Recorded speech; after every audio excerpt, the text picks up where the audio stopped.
24% నిరుద్యోగం. దేశంలోనే అతిపెద్ద నిరుద్యోగం ఉన్న రాష్ట్రం మన రాష్ట్రం అయ్యే పరిస్థితికి వచ్చింది. 5 ఏళ్లలో అధ్యక్ష విపరీతంగా క్రైమ్ రేటు పెరిగింది. దళితుల హత్యలు పెరిగిపోయినాయి. డోర్ డెలివరీ నిన్నే నాకు ఆశ్చర్యం వేసింది. ప్రజాస్వామ్యాన్ని కాపాడాలని చెప్పి లేకాడు పట్టుకొచ్చారు. ఏం చెప్పాలో అర్థం కాలేదు. ఆ డోర్ డెలివరీ చేసిన వ్యక్తి కూడా ప్లే కార్డ్.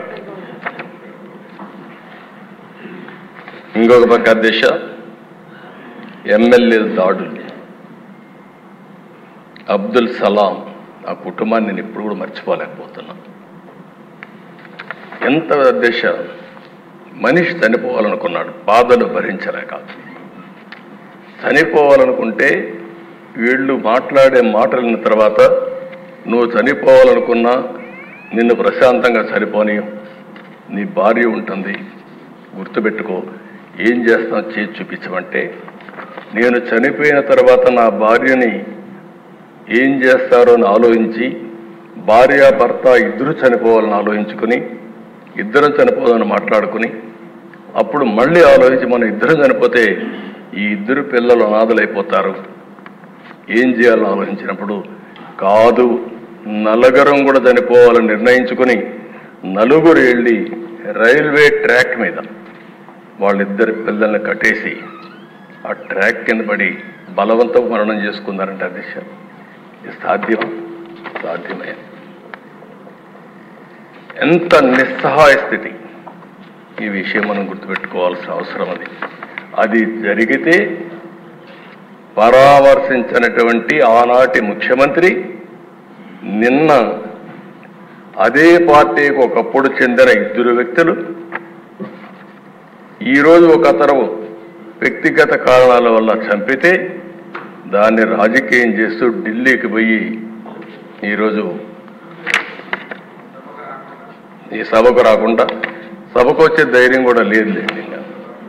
అంటే చేసిన పనులు ఏమైనా ఉంటే చెప్పడానికి వస్తారు కానీ అది చేసే పరిస్థితి వచ్చారు. అధ్యక్ష డ్రైవర్ సుబ్రహ్మణ్యం, డాక్టర్ సుధాకర్ ఇప్పటికి కూడా జ్ఞాపకం. అధ్యక్ష సుధాకర్ ఏమడిగాడు? ఒక మాస్క్. మీ హాస్పిటల్ అధ్యక్ష నర్సీపట్నంలో పనిచేశాడు, one of the best doctor.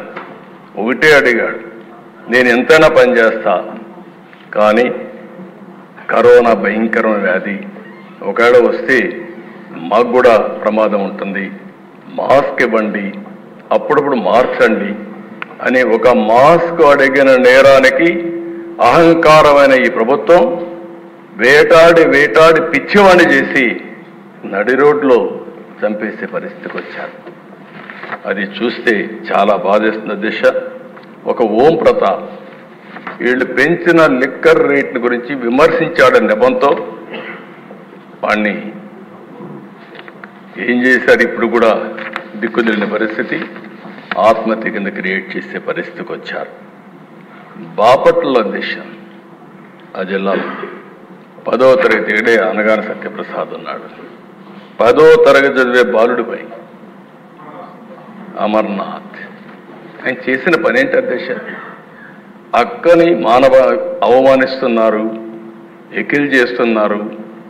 ఆ అమ్మాయి మానసికంగా చాలా బాధపడతా ఉంది అని ఇంటికి వచ్చి చెప్పిన నేరానికి దారిలో పోతా ఉంటే పెట్రోల్ పోసి తగలబెడితే పెట్రోల్ వేసి తగలబెట్టిన వాళ్ళకి రక్షణ ఇచ్చే పరిస్థితి వచ్చారు తప్ప ఆ కుటుంబాన్ని కాపాడే పరిస్థితి లేకుండా పోయింది. అధ్యక్ష ఇక్కడుండే మహిళలు చూశారు, ఇప్పుడు కూడా అదే సమస్య నాకు కనపడుస్తూ ఉంది. నేను ఆ రోజు ఇదే కుర్చీలో చెప్పాను అధ్యక్ష, జ్ఞాపకం ఉంటుంది. నాకు జరిగిన అవమానం నా లైఫ్లో ఎప్పుడూ బాధపడ్డా, ఒకే రోజు బాధపడ్డా, అదే చివరి రోజు అనుకుంటున్నా.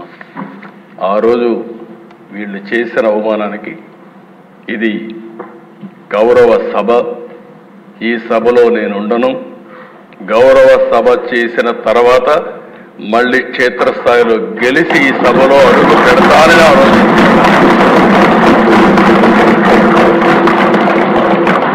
కూడా దశ నాకు జ్ఞాపకం. ఆ రోజు మైకు కూడా ఇవ్వాల, ఇట్ ఇస్ ఓన్లీ రికార్డ్. అక్కడి నుంచి ప్రజల్లోకి వెళ్ళాం, మళ్ళా తిరిగి ఇక్కడికి వచ్చాం. అధ్యక్ష, ఇదే కాదు, ఎంతమంది ఆడబిడ్డల పైన, గౌరవంగా బ్రతికే ఆడబిడ్డల పైన ఎన్ని విధాలుగా సోషల్ మీడియాలో పోస్టింగ్స్ పెట్టారు, ఎన్ని విధాల అవమానం చేశారు, ఇప్పటికి కూడా ఎన్ని విధాల అవమానం చేస్తున్నారు. కడాన అధ్యక్ష, ఒక రాజకీయ నాయకులపైన కానీ ఎమ్మెల్యేలుగా ఉండే వ్యక్తులపైన కడాన అధ్యక్ష ఎన్నిసార్లు పవన్ కళ్యాణ్ గారిని వ్యక్తిగతంగా విమర్శించారంటే మామూలుగా విమర్శించడం కాదు, ఫ్యామిలీ పరంగా విమర్శించడం, ఇలాంటివి చూసినప్పుడు చాలా బాధేస్తుంది అధ్యక్ష. ఈరోజు కుటుంబ సభ్యులపైన నీచంగా మాట్లాడడం, ఇంకో పక్కన ఆ రాతలైతే భరించరాని రాతలు. మనం అందరం మనుషులం అధ్యక్ష. ఎప్పుడైనా సరే ఓసారి ఇష్టానుసారం